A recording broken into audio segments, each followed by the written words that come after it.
Students, next topic. अब हम लोग इसके पहले क्या पढ़े हैं? Cleavages. Cleavages are the early post fertilization changes. After cleavages the next post fertilization changes, that is formation of blastula. This process is also called as blastulation, means the formation of or process of blastula formation, that is blastulation. अभी हम लोगों को blastulation पढ़ते वक्त ये जो cleavages step है इनकी जरूरत नहीं, लेकिन लास्ट मोरूला की जरूरत है। हम लोग इसलिए इनको एक्सप्लेन करने के लिए लेंगे नहीं, ये कट हो गया। Then last step in the cleavages, that is morula, and further the morula convert into blastula or blastocyst. blastula मतलब ही blastocyst। तो blastocyst या blastula तैयार करने के लिए क्या है, स्टार्टिंग कहाँ से होती है? 16 सेल स्ट्रक्चर मीन्स morula से।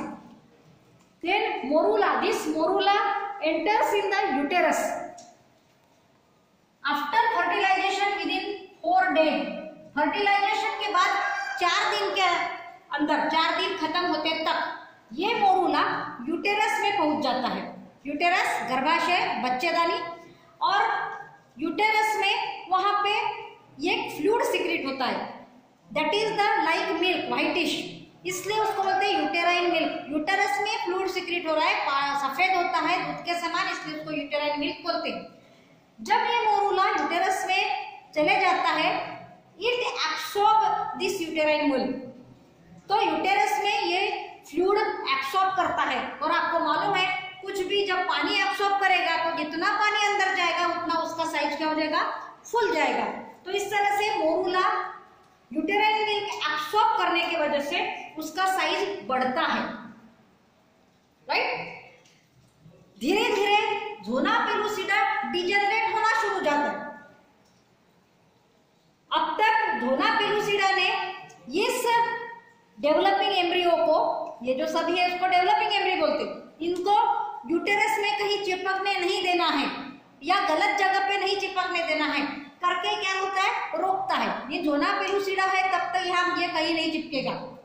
धीरे धीरे ज़ोना पेलुसिडा कम होना शुरू हो जाता है, और जब तक ये ब्लास्टोसिस्ट या ब्लास्टुला यूटेरस की वॉल में चिपकने की अवस्था निर्माण नहीं होती, इतनी उसमें डेवलपमेंट नहीं होती, तब तक ज़ोना पेलुसिडा इंटैक्ट रहती, मतलब पूरी तरह से नष्ट नहीं होती। उसकी जाड़ी कम होते जाती है लेकिन नष्ट नहीं होती, because this zona pellucida prevent the attachment of this blastula in the wrong place और wrong side in the uterus.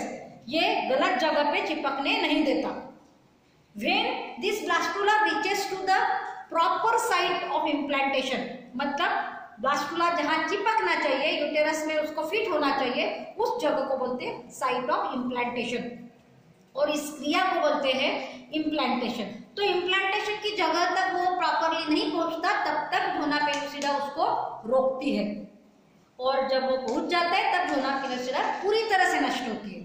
समझ में आया? इसलिए हम लोगों ने मोरूला में जाड़ी दिखाई है, यहाँ पे पतली दिखाई है, यहाँ पे ये पूरा डेवलप हो गया, तो यहाँ पे बिल्कुल भी ज़ोना पेलुसिडा नहीं दिखाई, क्योंकि वो तब तक फिर नष्ट हो जाती है। ओके, तो in this way when morula absorb the uterine milk, it swells up. Swells up means फूल जाता है। जो पानी, जो यूटेराइन मिल्क अंदर घुसता है, तो उसके वजह से क्या हो रहा है? जो बाहर सेल्स थे, मतलब हम लोगों ने मोरूला में बोले थे माइक्रोमर्स, किनारे वाली छोटी वाली सेल्स, वो सेल्स किनारे दब जाती है due to the pressure of uterine milk which enters inside the morula.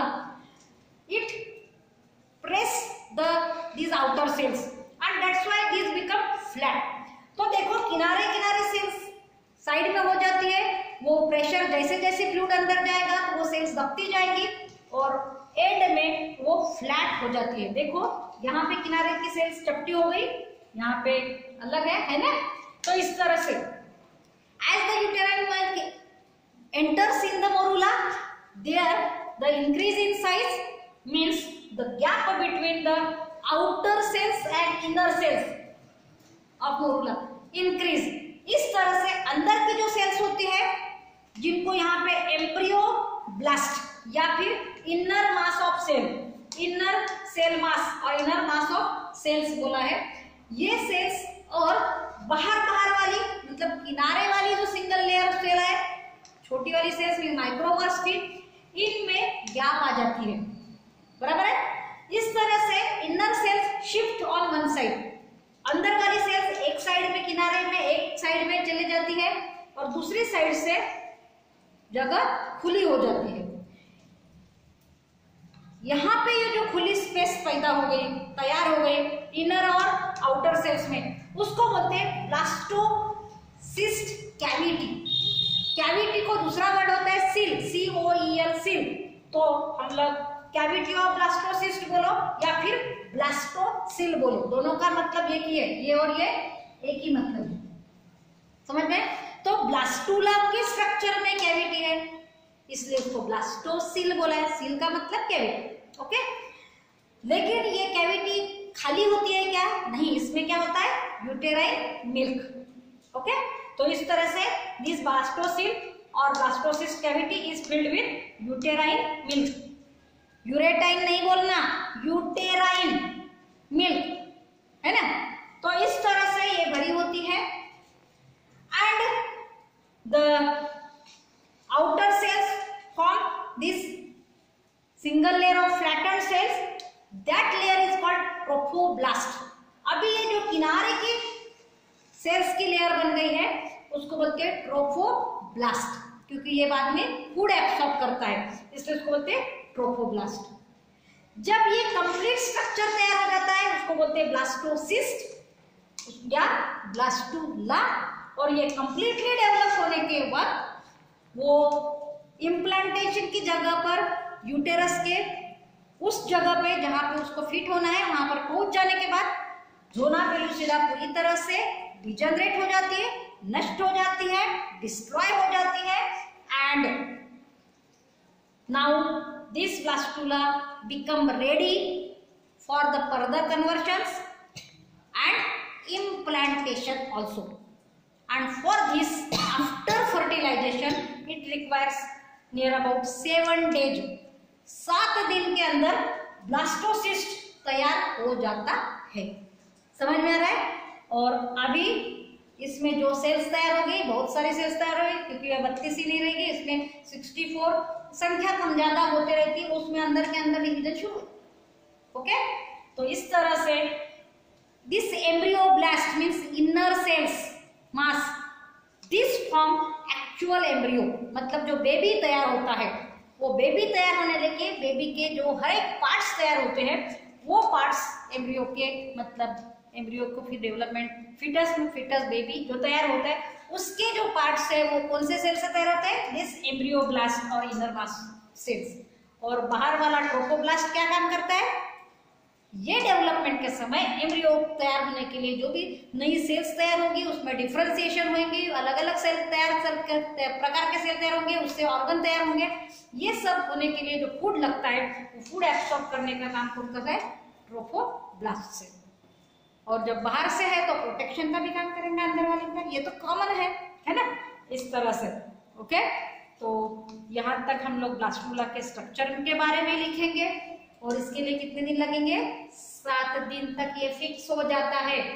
और इसलिए किसी ने पालट खाने की बात करते हैं, मतलब बच्ची लड़की होगी तो लड़का पलटना चाहिए, ये नहीं होता, किसी दवाई से नहीं होता, वो सब फ्रॉड है।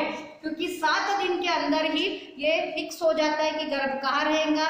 पहले ही दिन जब जाइगोट तैयार होता है तभी फिट हो जाता है कि यहाँ पे कौन से क्रोमोसोम्स है, तो इससे लड़का पैदा होगा कि लड़की, भला ही उसमें दिखता नहीं लेकिन अंदर क्रोमोसोम्स रहते हैं तभी फिक्स हो जाता है पहले ही दिन। और पायलट की दवाई खाने वाले 1.5 महीने के बाद दवाई खाने को बोलते हैं। 1.5 महीना मतलब कितने दिन हो गए बेटा? 30 दिन अपन लोग 1 महीने के पकड़ो, और आधा महीना 15 दिन में 45 दिन, जबकि 7 दिन में तो ये फिट भी हो जाता है। ओके, तो हम लोग इस तरह की पढ़े लिखे लोगों ने, जब हम साइंस पढ़ रहे हैं तो गलत फहमी में नहीं रहना। लड़की होगी तो लड़की होगी अंदर, लड़का होगा तो लड़का होगा, किसी दवाई से चेंज नहीं होता। इसलिए अपने बीवी को या फिर खुद कहीं पालक की दवाई खा के लड़की का लड़का बनाने के लिए किसी महाराज के पास, बुआ के पास, किसी दवाई देने वाले पास नहीं जाना, वो सब गलत होता है। समझ में आ रहा है? क्योंकि अगर लड़का पैदा हुआ तो बोलते हैं पायलट दवाई का फायदा हुआ या महाराज का दवाई का फायदा हुआ, और नहीं हुआ तो बोलते हैं अपना नसीब खराब है। समझ में आ रहा है? Thank you.